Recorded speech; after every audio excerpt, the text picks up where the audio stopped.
balik lagi di GAP Media Channel. Kali ini aku mau bahas tentang istilah-istilah yang biasanya maba itu masih pada bingung ngebedainnya gitu kan.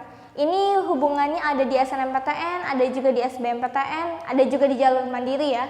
Biasanya para maba tuh suka bingung, Kak, apa sih bedanya keketatan, terus ada juga passing grade, ada juga daya tampung atau kuota gitu kan. Nah, kali ini yuk kita bahas satu persatu.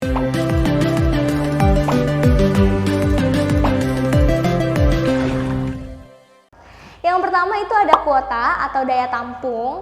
Ini gampangnya sih adalah berapa banyak orang yang bakal diterima di jurusan tersebut dari setiap jalurnya ya. Misalkan daya tampung psikologi Unpad itu 30. Berarti dari sekian peminat atau pendaftar nanti yang diterima itu ya cuma 30 orang karena bangku kosongnya itu 30 gitu kan. Terus bisa nggak sih Kak, misal nih kita udah tahu daya tampungnya itu 30, ternyata yang diterimanya itu lebih dari daya tampungnya, misal 31 atau 32. Ini bisa banget ya guys terjadi kalau memang ini kebijakan dari kampus masing-masing. Biasanya kenapa bisa lebih dari daya tampung, itu karena nilai dari pendaftar itu mirip atau sama, akhirnya PTN memutuskan untuk ambil dua-duanya. Jadi bisa juga nih lebih dari daya tampung seharusnya ya. Tapi daya tampung ini juga teman-teman harus mulai cari dari sekarang ya, karena itu bisa juga jadi strategi kalian supaya bisa lolos di masing-masing jalur. Nah, selain daya tampung, kalian juga harus lihat peminatnya berapa gitu kan. Tapi kalau peminat itu biasanya jarang dipublish ya sama PTN. Kalau daya tampung teman-teman bisa cari di website masing-masing PTN, itu biasanya juga udah dipublish ya, atau di website pendidikan yang lain, atau nanti di LTMPT juga pasti di-share gitu kan. Tapi kan kalau LTMPT itu bukanya deket-deket mau pendaftaran SNMPTN atau SBMPTN-nya kan. Jadi kalau dari sekarang mereka belum mau membuka portal dulu. Jadi teman-teman cari aja di website yang lain gitu kan. Nah, selain kuota atau daya tampung ada juga istilah passing grade. Kalau bingung, passing grade itu kayak KKM lah ya gitu ya. Nilai minimum supaya kita bisa lolos di jurusan tersebut. Nah, nilai minimum atau passing grade di masing-masing PTN itu beda-beda ya. Dan cara penghitungannya juga bisa jadi beda-beda. Karena kan setiap PTN itu punya standar masing-masing. Nah, passing grade juga setiap tahunnya itu bakal berubah. Karena kan dia lihat dari peminat juga kan. Terus lihat dari gimana nih teknis untuk tahun ini, apakah sama dengan teknis tahun sebelumnya. Terus soal-soalnya kayak gimana gitu ya. Biasa kalau passing grade itu bisa berkaitannya tuh sama yang tes tulis kayak SBMPTN gitu ya, kayak ujian-ujian tulis. Kalau SNMPTN itu passing grade nggak terlalu berpengaruh gitu kan. Dan passing grade itu misalkan ya, kita ambil contoh jurusan fisika di UI, passing grade-nya itu 40% ya misalkan. Nah, terus kalian ujian nih, ternyata kalian bisa dapat passing grade-nya itu 42%. Berarti kalian bisa lolos di jurusan fisika UI yang passing grade-nya itu 40.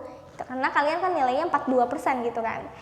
Nah, selain passing grade ada juga keketatan. Nah, ini adalah yang paling penting sih kalau menurut aku ya, teman-teman nyarinya itu jangan yang lain tapi cari keketatan. Keketatan itu apa Kak? Keketatan itu kalian melihat apakah jurusan yang mau kalian ambil itu ketat atau enggak. Persaingannya tuh tinggi atau enggak sih gitu kan. Nah, cara menghitung keketatan itu gampang banget. Pertama, kalian harus punya data daya tampungnya yang tadi ya. Terus juga kalian harus cari tahu peminatnya berapa.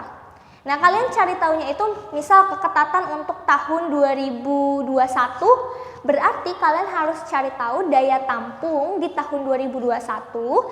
Terus kalian juga harus cari peminat di tahun sebelumnya, tahun 2020. Caranya kalian tinggal bagi aja daya tampung di tahun 2021, tahun kalian mau daftar ya, dibagi dengan peminat tahun sebelumnya, 1 tahun sebelumnya. Jadi peminat 2020. Terus dikali 100% supaya nanti bisa kelihatan persentasenya berapa gitu kan. Nah, misal kita ambil contoh pendidikan dokter ya, FKUI itu daya tampungnya 30 aja nih, 30 orang. Ternyata pendaftarnya itu sampai 1.200. Berarti kita bisa hitung keketatannya itu 30 dibagi 1200 dikali 100%. Dapatlah hasilnya 2,5%. Nah, terus cara ngebaca 2,5% ini gimana, Kak? 2,5% kita bisa buletin jadi 3% lah ya. 3% itu artinya 3/100 kan. Berarti dari 100 orang pendaftar yang diterima di jurusan FKUI itu cuman 3 orang aja. Ya berarti 3/100 kan. Atau kalau kita perkecil lagi sama kayak 1/33. Artinya dari 33 orang yang diterima itu cuma 1 orang. Ya kan? Nah, berarti itu juga bisa kita artikan kita sebagai 1 orang itu melawan 32 orang lainnya. Kebayangkan kita saingan sama 32 orang yang lain itu gimana ketatnya. Itu kan ketat banget ya. Kita bandingin sama ya misal jurusan perikanan gitu ya. Perikanan di IPB itu mungkin daya tampungnya misal kita ambil 40, tapi yang daftarnya atau peminatnya itu cuma 200. Berarti kan kita bisa hitung 40 dibagi 200 dikali 100%. Hasilnya 20%. 20% kalau kita perkecil itu kan sama aja kayak 1/5 kan.